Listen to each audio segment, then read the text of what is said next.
following is my interpretation of the story entitled Ask the Bones from a compilation of scary stories from around the world by the same name.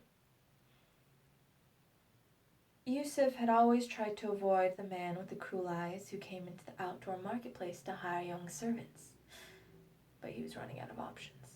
He could no longer run errands for the old woman who sold vegetables because she had died. He was out of coins, and his hunger pains were unbearable. He watched as the man paid for silks and spices. He reached into his pouch for money, and out fell 2 rubies, which he snatched up quickly and put back in his pouch, but Yusuf had seen. Surely a man that rich can afford to feed his servants well. So he stilled his courage and walked up to the man and tugged on his coat. "Well," the man said harshly. I was hoping I could work for you," Yusuf stammered. "I can always use another boy. But where's your family?" They're dead."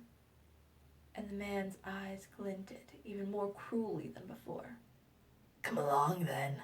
And he loaded all of his purchases into Yusuf's arms and led him back to his home, where he showed him a barn that Yusuf could sleep in. At least the straw was soft and there was a roof overhead. And he was fed every night, scraps really, off his master's table, but to Yusuf, it was a feast. And in exchange, he looked over the man's livestock: cows, calves, bulls, and camels. Other boys had worked for the man, but none of them were here now. The boy wondered where they had found work. Things went well for almost a week, and then the man ordered the boy to kill a bull and skin it.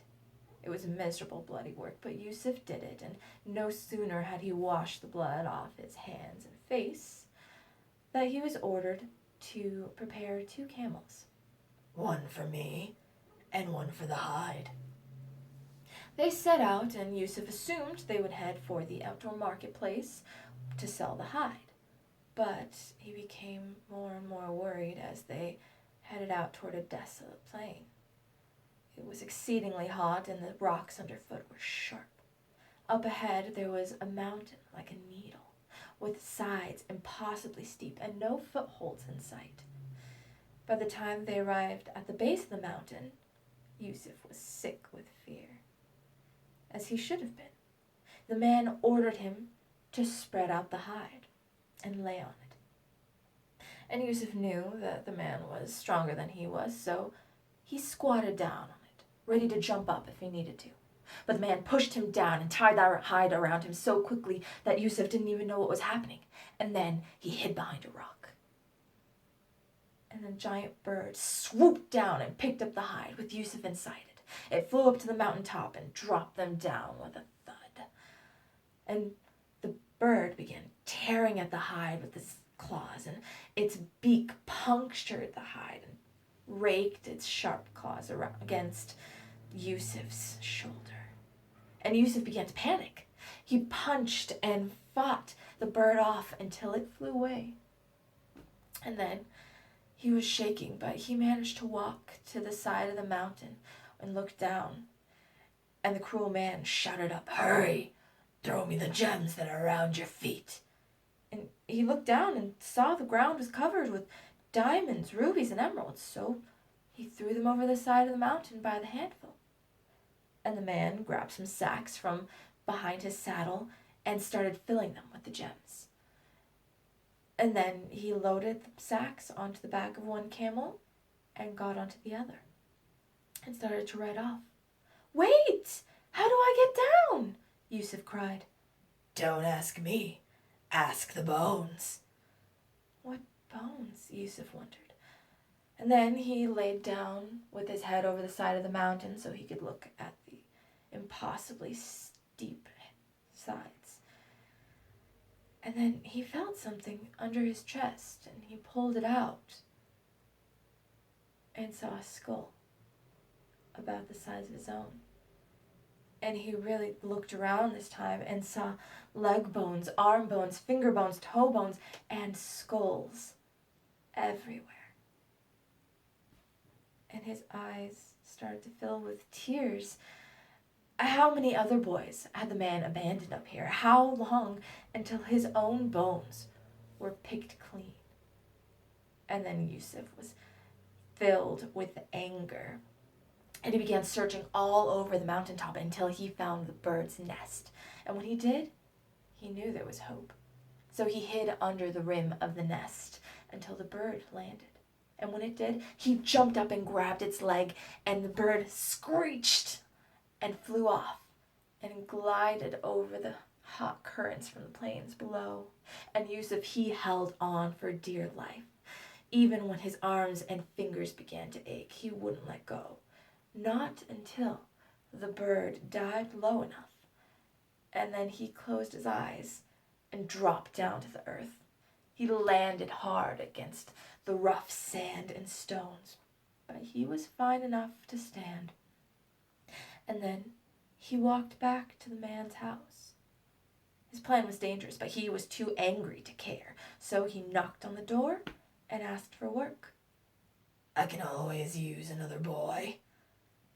And Yusuf's plan had worked. He knew the man would not recognize him with his face all bruised and swollen from the fall. And the man would never expect anyone to come back from that mountain.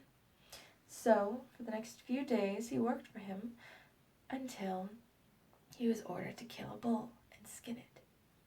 This time, when they reached the base of the mountain and Yusuf was ordered to lay on the hide, he said, "Show me how." "What? You want me to ruin my coat on that bloody hide?" And the man lunged for Yusuf, but he sidestepped and tripped him. And then the man landed on the hide, and Yusuf tied it around him so quick he couldn't even defend himself. And then Yusuf hid behind a rock. Once again, the bird swooped down and picked at the hide, this time with the man inside it. Again, they landed on the mountaintop, and again, the bird was scared away. The man ran to the edge of the mountain and looked down, and Yusuf called up, "Hurry! Throw me the gems that are around your feet." The man heard his own words thrown back at him. Words he had said days before to a boy he now realized was standing there at the bottom of the mountain.